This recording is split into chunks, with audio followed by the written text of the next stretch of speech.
Hey, this is Ken Finnan at Capital Advantage Tutoring, and it's my job to get you through the Series 7 exam. So we're going through the whole series. We're trying to get through the whole A to Z, the complete Series 7. So you can use this as a pure supplement to your study materials. You still need questions and stuff, but the Series 7, I think this should give you a lot of information when I get through the whole project. I will call it the Series 7 free project, whatever you want to call it. This time we're talking about munis, municipal bonds.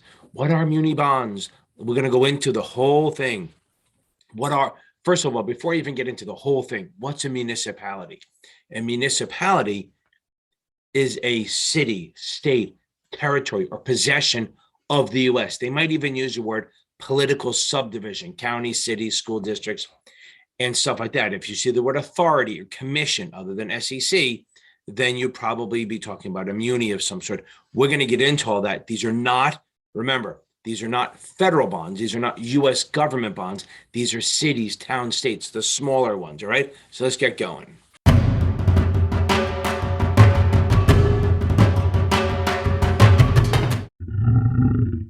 Okay, so there are two types of bonds for the most part. We're going to go into deeper ones, but in general, everything is either a GO bond or a revenue bond. GO stands for general obligation. It means it's secured by the full faith and credit and taxing power of the issuer. Okay, so basically it's saying that if we issue a bond, if I'm a city of, let's say, Chatham, I live in Chatham, we issue a bond to do something. We're going to use the money to build a project, whether it's a high school or a library or a free parking thing or a community center or a turf field or something like that. We're going to issue bonds to pay for that. But where do we get the money from? Because those things are free, other than the corruption. No, I'm kidding. Other than nothing, there's no money coming in on those things. They're not generating any revenue at all. So where do they get the money from? From us, the taxpayers. So normally on the local level, GO bonds are backed by the taxing authority of the issuer. And what that means is that if it's a city, we're paying sales tax and income tax and other stuff like that. But on the local town level, it's property taxes. So property taxes are like what they call ad valorem taxes. So we'll get into that. So now, since they're going to put up a project, my property taxes will rise. So before they do that, they have to come up with a vote. They have to get a vote, and everyone's going to vote yes or no. We had a project that was going to happen in our town like maybe 5 years ago. It was going to be a nice little community center at $3 million. Everyone was for it. Everyone started adding on to it, ended up ballooning up into this ridiculous $25 million project. So we canceled it. We're like, we're not paying, that was going to raise our taxes by a certain amount, and we're not paying for something.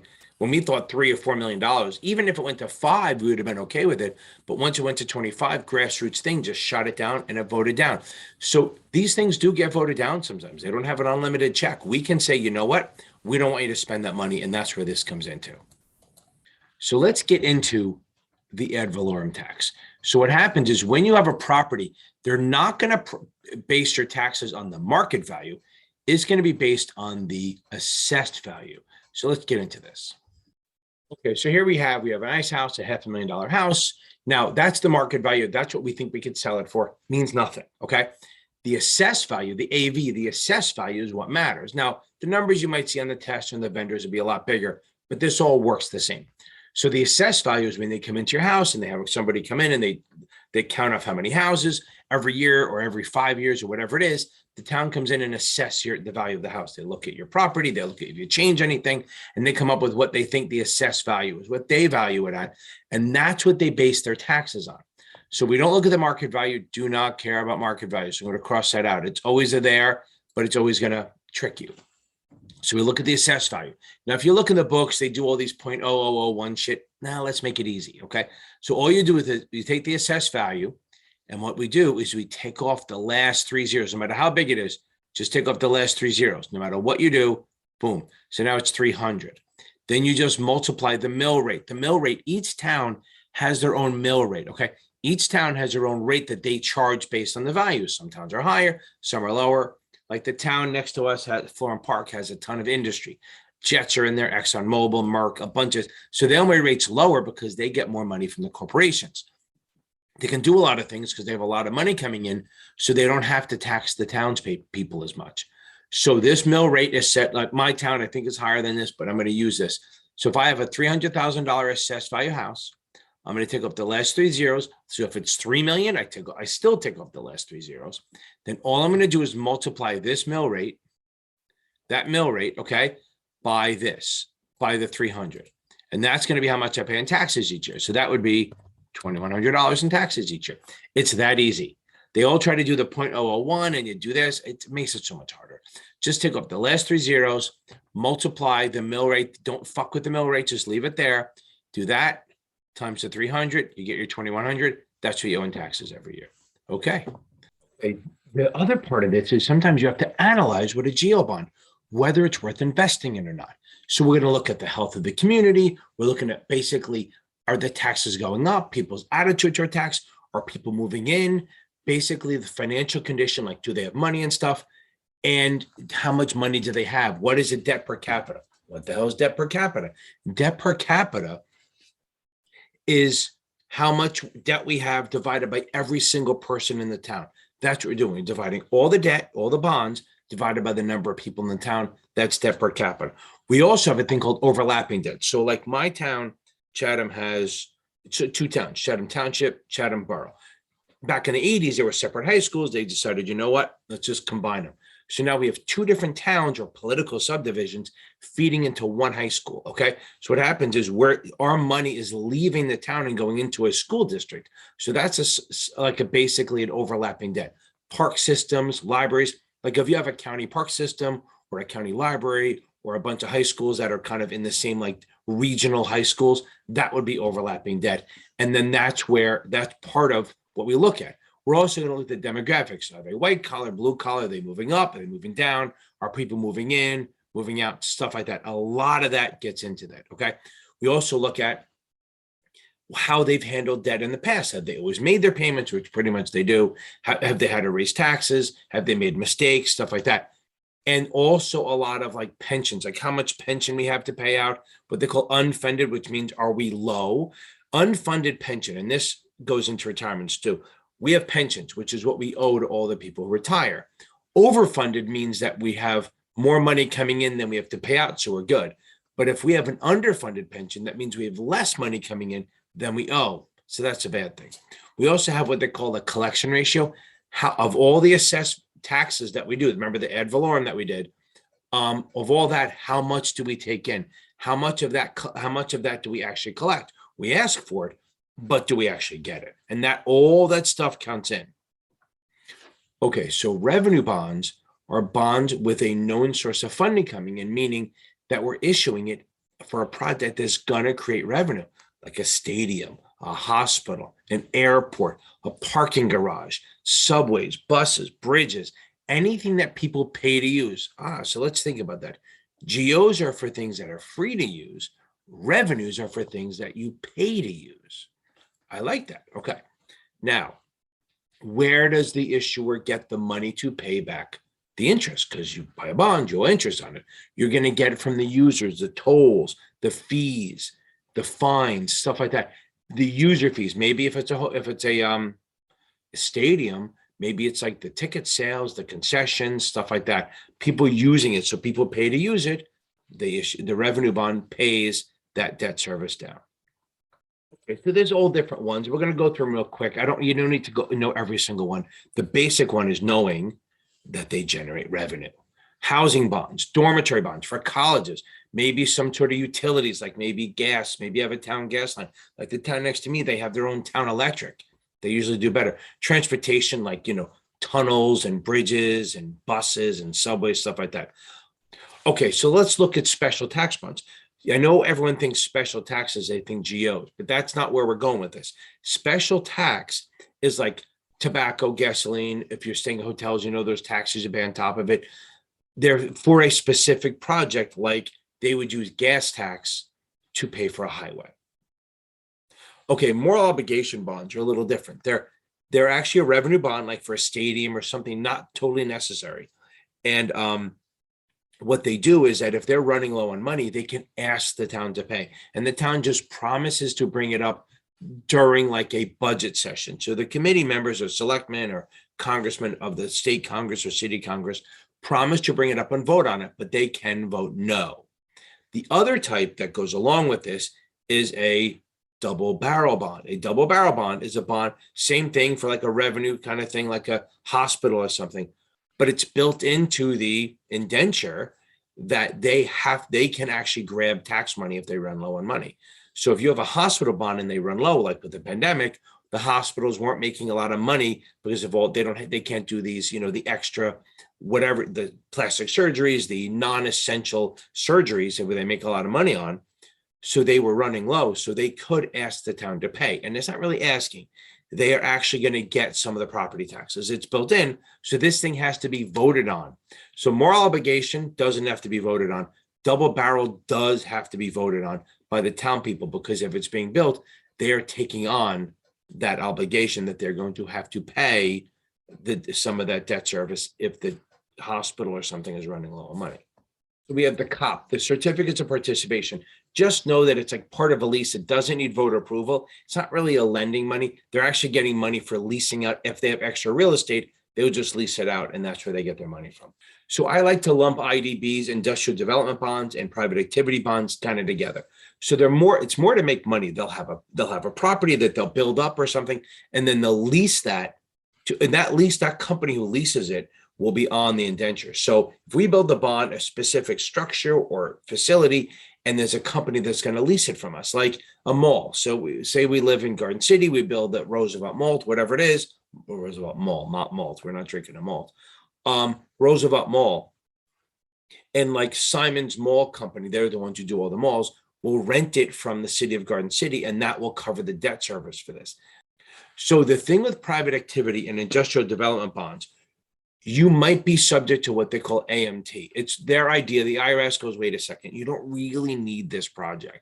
It's not a public use thing, so that we might have to tax you. So certain things happen. If the person has a lot of money, very rich, or the bond is subject to AMT, there's too much corporate involvement, that would come from a qualified legal opinion, right? So I'm jumping, but a legal opinion is before they issue revenue bonds, they have to do a legal opinion.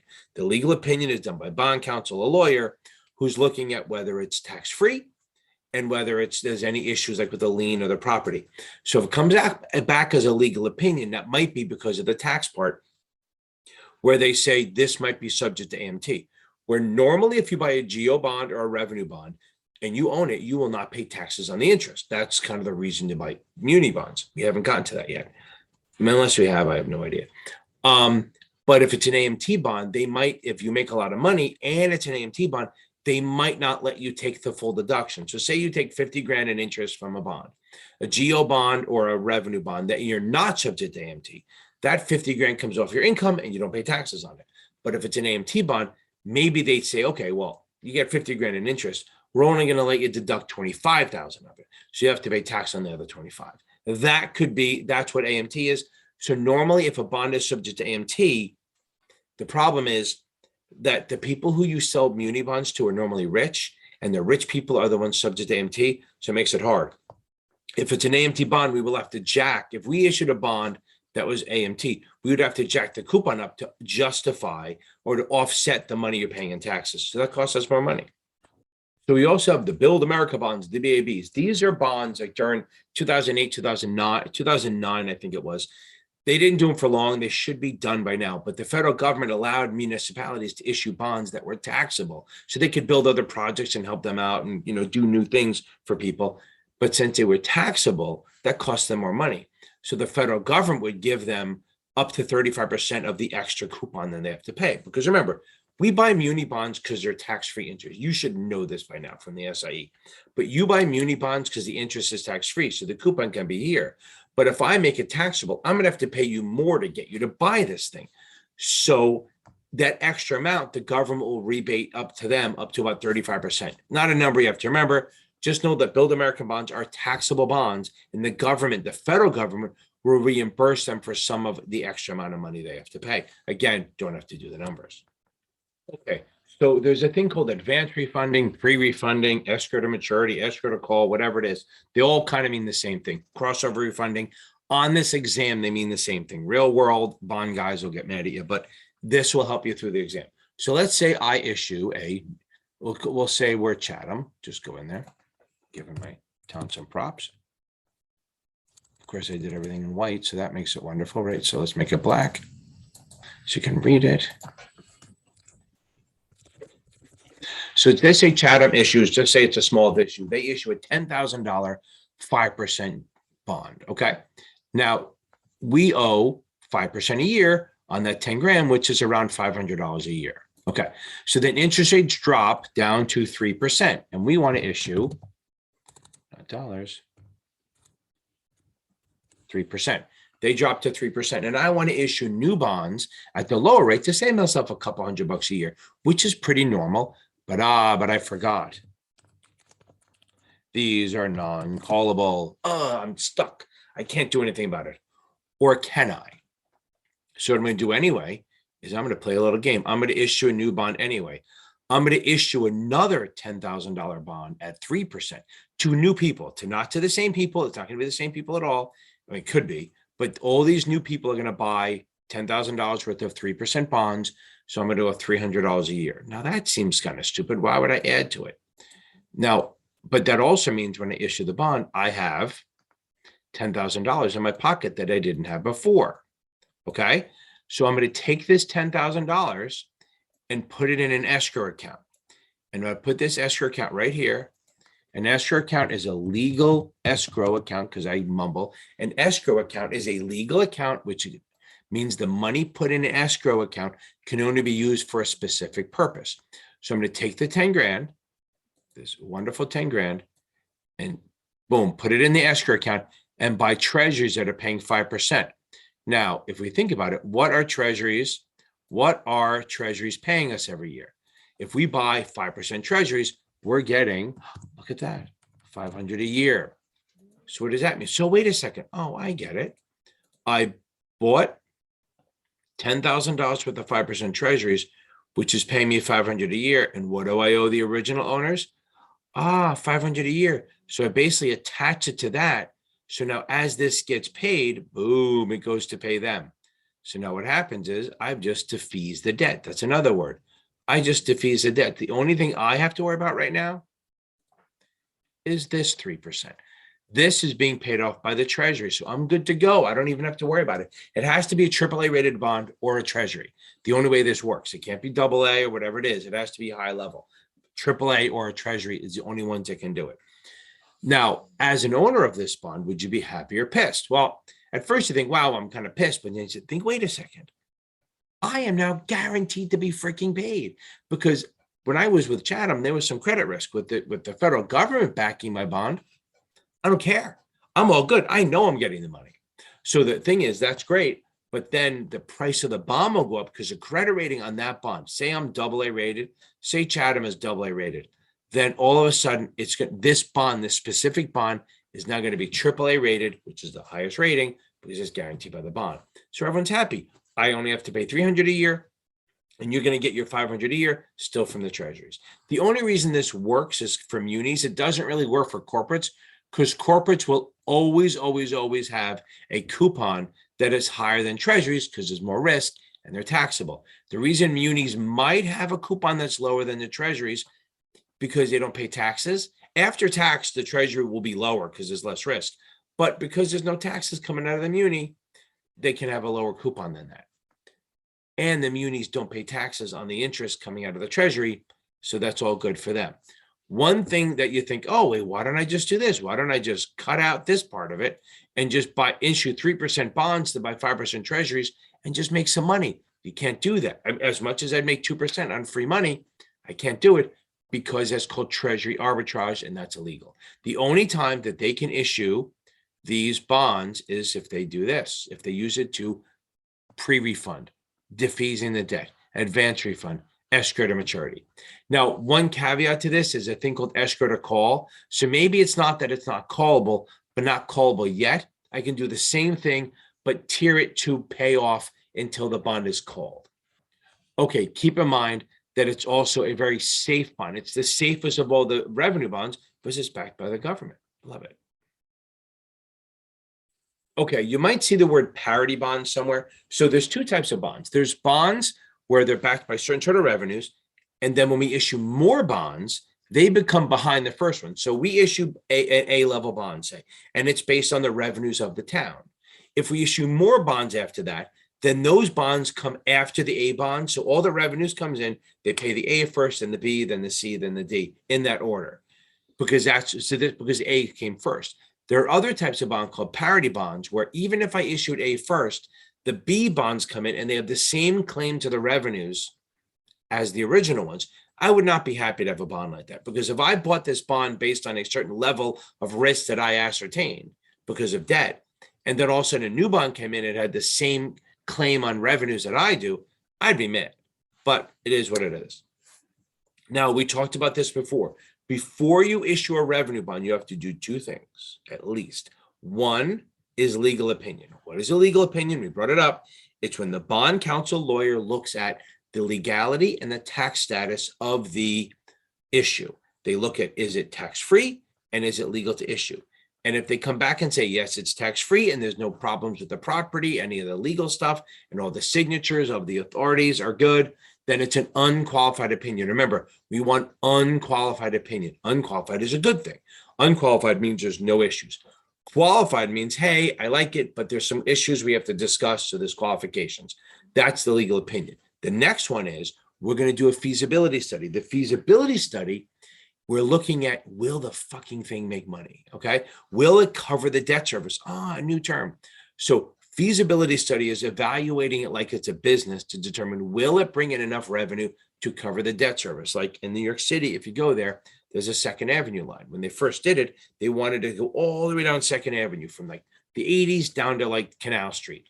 But they realized through the feasibility study, that if they did that, no one would ride it, because why would they? So they actually had a curve go down and then curve into Midtown through Times Square and then back down Second Avenue. And that made it more attractive. And the feasibility study said, hey, you do that, people ride it. Now it's a beautiful line, it's built. They're going to add to it. But right now, that curve into Times Square, Midtown, made people want to ride it and go from the Upper East Side down to Midtown. Worked out.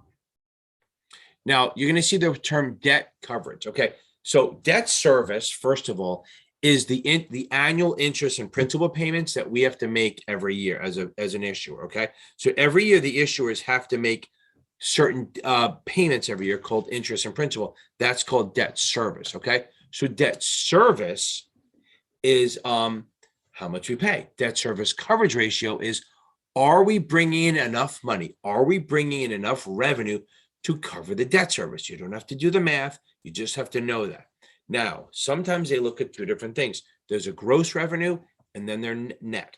Gross revenue means that they're paying the debt service, principal, interest, immediately out of the money that comes in. So you see the little guy, the girl picking up all the tolls and the fees and all that, putting it in the bank, and then they pay the interest and principal first. Then they pay ops and maintenance. That's gross. Net revenue is they pay the debt service after they pay ops and maintenance. So they get the money, they pay the ops and maintenance, then they pay the debt, then they pay the debt service. That's net. Okay. Gross, you pay the debt service first, net, you pay it after. Okay. So in the trust indenture of a muni bond, okay, you will have certain promises or covenants. Okay. So I will try to remember them as, let's do it this way. So the way the trust covenants are in the trust indenture, and that'll list what the issuer has to do. So C for covenant, just so I remember it. Crime, it's an acronym, crime.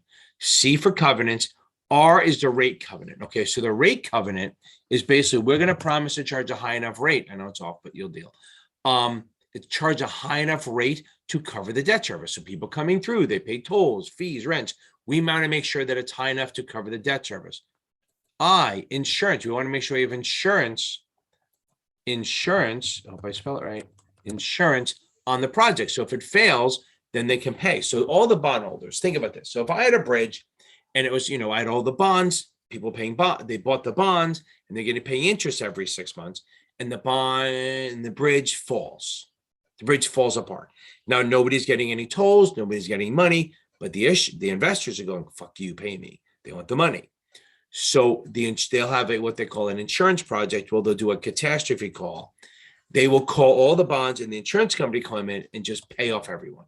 Even a non-callable bond will have a catastrophe call. In case a bridge falls or building falls, and there's no way to bring any more revenue in, they're going to issue that. And that insurance will do a call, pay off all the bonds, pay everyone back, and then they're good.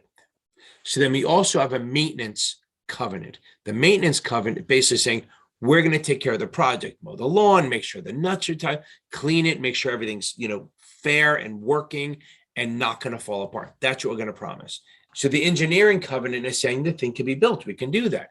Best example is a long time ago, people in Staten Island and Brooklyn had to take a ferry all the time, and they said, let's build a bridge. So they were going to build a bridge, and then the engineer came and said, listen, the ground's too soft. It won't hold a bridge. So what do we do? So they made a suspension bridge. So if you ever take the Verrazano Narrows Bridge between Staten Island and Brooklyn, you will see that this bridge is actually, you won't see that it's on the ground, but it's laying on the ground. It's not bolted in. I mean, it is, but it's not laying on it.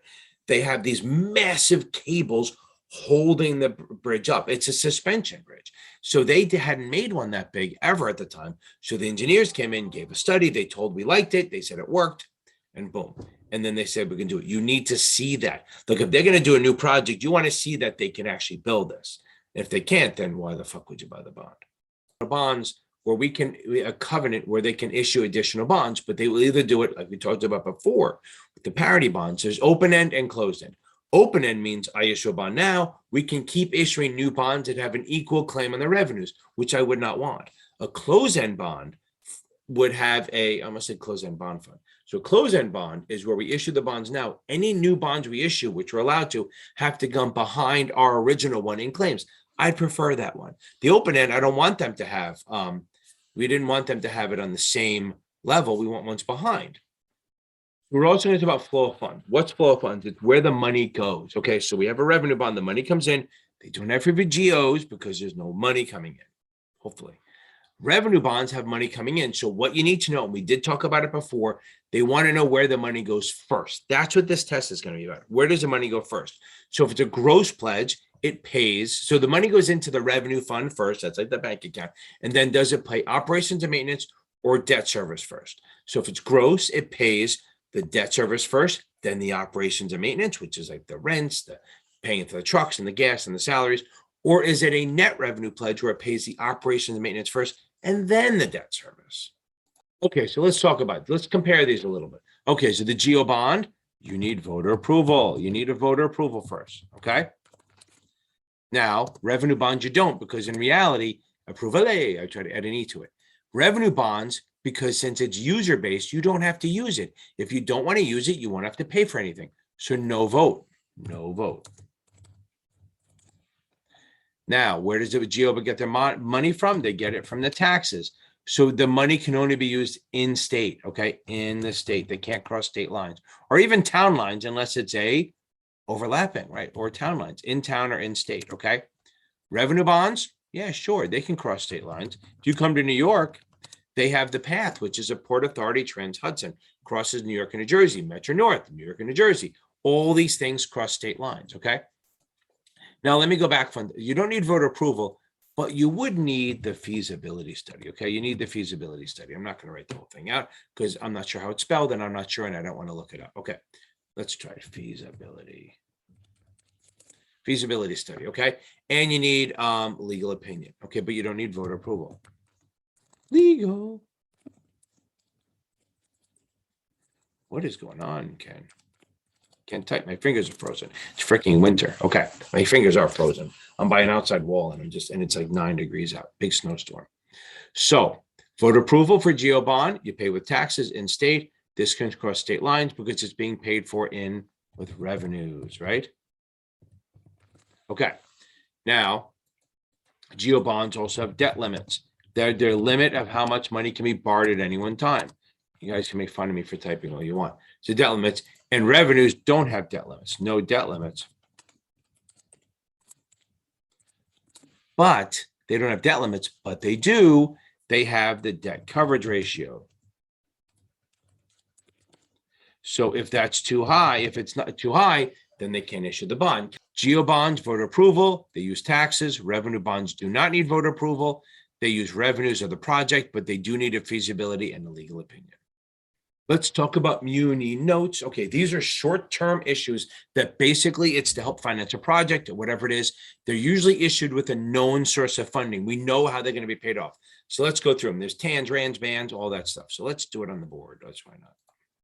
Okay, let's talk about these TANs, RANs, BANs, CLNs, and GANs. Okay, I'm not going to write it out. We're just going to talk about it. So TANs and RANs can be used for budget shortfalls. A TAN is that we know we're getting taxes in the future, so we're going to issue a bond now to pay for it. So this is my example. Always, you probably heard me tell this already. How much does it cost to pick up snow in New York City? Well, it costs $2 million per inch. It's a lot of money. You get a 2-foot snowfall. That's a lot of money. That's $48 million. We may not have it because it happens in January. When do people pay their taxes? In April. So we're going to issue a TAN now, issue the bond now, and we know when people pay their taxes in April, that's going to pay off the TAN. That works. It's a short-term thing, like a bridge loan. A RAN is the same thing, but it's non-tax revenue. Like we need the money for the snow or whatever project or something, an emergency comes up. We're going to issue a RAN knowing that we have revenues from the subways, the tolls, all the buses, all the trains coming in. So we're going to have it paid off by that. It's not a revenue bond. It's just a revenue muni note, a revenue anticipation note. That's TAN and RAN. Oh, TAN, RANs, or trans. We can do any of these, okay? Though TANs, RANs, or trans, TRAN is a taxes and revenue anticipation note. You mix them. Those can be used to fix budget shortfalls. Only those can be used to fix budget shortfalls. A ban is, let's say we issue a GO bond, we get it approved. It may take 4 or 5 months to get it issued, but we want to start building the high school now. So we'll issue a ban now to get the money to start rolling tractors in and build. And then when the GO bond is actually issued, it'll pay off the ban. All of these are very high credit rating. A CLN is a construction loan note. Maybe it takes us 3 years to build a building with no money coming in, so we can't really pay interest on it. So we'll issue a construction loan note like for what we need. Like this year, we know the building takes 3 years. We'll issue a 3-year note right now to cover the stuff for the first year. Then next year, we'll issue a 2-year note for what we need that year. And then the last one, we'll issue a 1-year note to cover that stuff. And then when the building is up, when we issue a revenue bond, knowing that there's revenues coming in, it'll pay off all the 3 CLNs. Now, again, there's a grant from the government, from the federal government. Again, super safe. Think 9/11. So 9/11, boom, we destroyed. Our city's destroyed, okay? The lower part. We need to build the buck back, but it's really expensive. So the government said to us, we're going to give you $26 billion to fix the city. But it takes 6-7 months to get there because they have to get through the budget committee and get through March. So what we did was we issued GANs, grant anticipation notes, $26 billion worth of grant anticipation notes. They probably sold out within 20 minutes. Everyone wanted to buy them. Super patriotic, super safe. And then in March, when the federal government wrote the check to the city, boom, they paid off the GAN. Super safe. Hope that helps. Okay, one thing's a little different. So instead of using the AAA, AA rate, what they use is the MIG system. So there's MIG 1, MIG 2, MIG 3, MIG. MIG 1, MIG 2, MIG 3. MIG 1 is the top, MIG 3 is the bottom one. That's still investment grade. SG, Sam George, speculative grade is speculative grade. Not a lot of that way, because there's no source of funding. I think Goldman, like 10 years ago, was trying to get the SG off and make them all investment grade, but it is what it is. Okay, so let's talk about different types. So some of our issue is that we have interest rate risk on a lot of these because they're bonds. So they made a couple different ones called there's an auction rate security. Basically, it's a long-term bond. Has a little short-term thing. So if you want to get out of it, so you buy a short-term bond, and what happens is every either 7, 14, 28, or 35 days, that's when you can sell it. They do an auction where they compare the sellers and the buyers. And basically the auction back and forth creates the new interest rate, okay, for the next 7, 14, 28, or 35 days. But the problem is that if I go to sell my auction ARS and there's not enough buyers at an acceptable rate, then nobody sells their rate. So we're stuck in this for another week, 2 weeks, 3 weeks, or a month, whatever it is. So there's a liquidity issue. So auction rate securities, this is what you need to know. You don't have to go through the whole process. If you buy an auction rate security, the interest rate will move every week, 2 weeks, 3 weeks, whatever it is, based on what the auction does. And then for the next 2 weeks, you'll get a different rate, up or down. So it kind of stays relevant to the interest rate. So you don't have a lot of interest rate risk, but you do have a lot of liquidity risk because you technically, let's say not a lot of liquidity risk, but enough, because you might not be able to get out of the bond in when you want to, because if it fails. Now, granted, they haven't failed since 2009, but they could. Okay, so that's a risk you have to tell someone. So we have VRDOs, variable rate demand obligations. They're great. They have no interest rate risk. They don't have any liquidity risk, because here it is. So here's our 5% VRDO. It's issued at 1,000, 5%. It'll have a lower coupon than the other munis. If I issued a VRDO and a regular one, the VRDO would have a lower rate because it's more attractive. Okay, but here, let's say 5%. We wish we had a 5% muni at 1,000. If interest rates in the economy go up to 6, it'll go to 6. Rates go to 7, it'll go to 7. Rates go to 2, it'll go to 2. So it's always going to be relevant. It automatically resets. There's no auction that does it. The actual person running it changes it, okay? And here's the other part. So you really don't have interest rate risk because you're staying relevant. The other part is the DO part, or they may even call it a demand note. The demand obligation is what they call an embedded put option. This put option is embedded into the bond. So that means at any point, you can sell the bond at par. So that means you have no interest rate risk, because no matter what happens, you can always sell the bond at par, which means it acts like a short-term bond, right? It's a long-term bond with short-term features. Why? Because you can make it mature anytime you want. You buy the bond and you go, I want out. You can sell it for 1,000 no matter what. So it's not volatile at all. There's no interest rate risk. And it's a long-term bond with the short-term feature, because since you can sell it at par, that's like making it mature. So let's talk about 529s. Wait, why are we talking about 529s in the municipal bond section? Because it's considered a municipal fund security. It's subject to MSRB rules. So it is a state-sponsored college or sort of high school lower level retirement plan. It's a savings plan. So it doesn't have any federal contribution limits, but each state has their own contribution limits. So if they ever ask you how much can you put into a 529, the limit's very high. But sometimes if they say, how much can you put in without being taxed? Okay. So if you can put in up to 15 grand per person into a 529. So if I wanted to put 15 grand for my son or daughter, my wife could do that. My aunt could do it. My mom could do it. Everyone could put 15 grand each and it not be taxed. If you put more than 15 grand, the donor gets taxed. But they do offer if you want to preload it and say, listen, 15 grand times 5 is 75,000. You can write a check for 75 grand. This is only for 529s. Boom, you put 75 grand in, but then you can't contribute without paying taxes for 5 more years. Now, that doesn't mean it's a limit. That just means how much you can put in without paying taxes. Okay. So you can put as much as you want in up to the state limit, which like New York's like 300 grand or something like that. So the limits are kind of not really a thing, but they might ask you that. So just remember, if they say, how much can you put in? It's high. But if they say, how much can you put in without paying taxes? It's 15 grand per year. Okay. Okay. So the 529 plan is a state-sponsored MSRB plan. The states decide the contribution limits. They're very high. The money goes in after tax. It grows tax deferred. What that means by goes in after taxes, you do not get the deducted off your taxes when you put it in, but it does grow tax deferred. You don't pay taxes as it grows. And if you use it for qualifying education, which is college or a little bit for high school and lower, then the money comes out tax-free, which is awesome. There are no age limits. There aren't income limits. The real downfall of this is that you don't get to choose your investments. It's very limited on what your investments can be. You can choose certain funds that each state decides. There's also a 529 ABLE plan, which is if your son or daughter is disabled, if they're disabled by the time they're 26, then they can use this plan. Not a big deal. They're not going to go heavy into this. Then there's LGIPs, which I don't think they test, but I have 2 people thought they saw it, but who knows? An LGIP is basically investment pools that are created for municipalities to invest their money. Okay.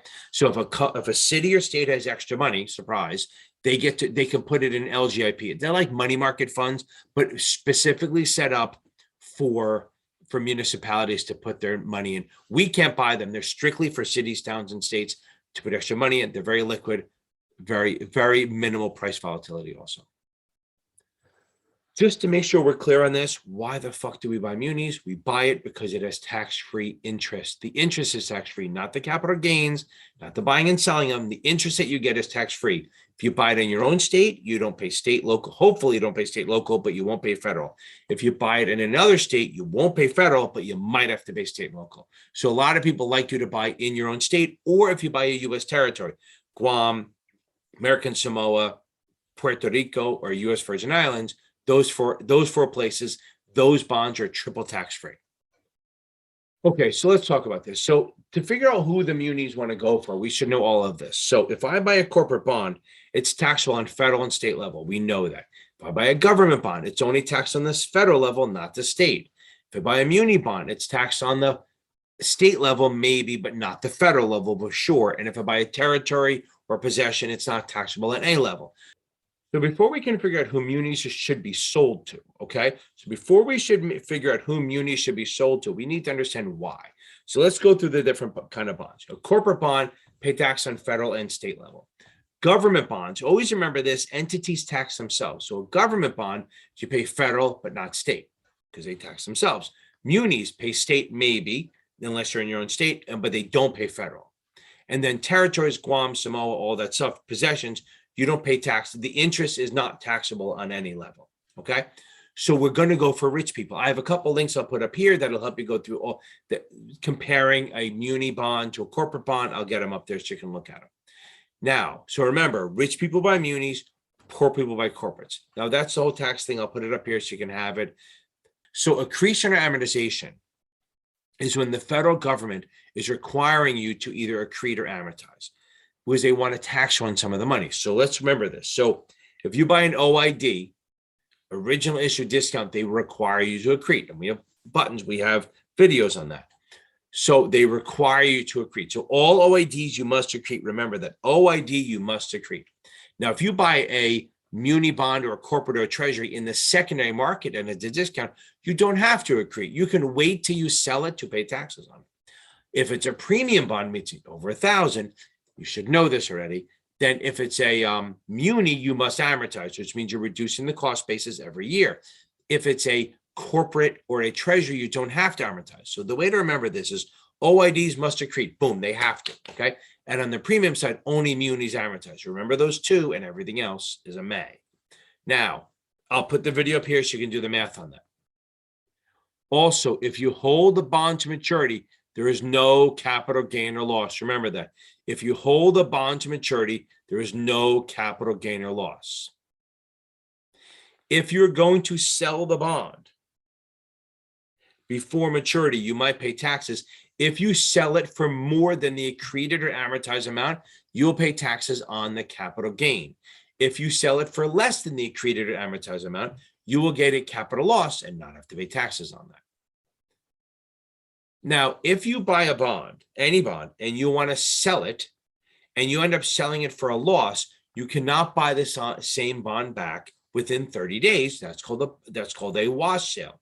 But if you change enough of the bond, making it a substantially different bond, then you can do what they call a tax swap, where you're changing the bond. So if you sell like a New York City 10% 10-year bond for a loss, and then you buy like a New Jersey 10% 9-year bond, that's enough of a different bond that you can buy it the same day and still do the tax swap to realize a loss. You're totally allowed to do that.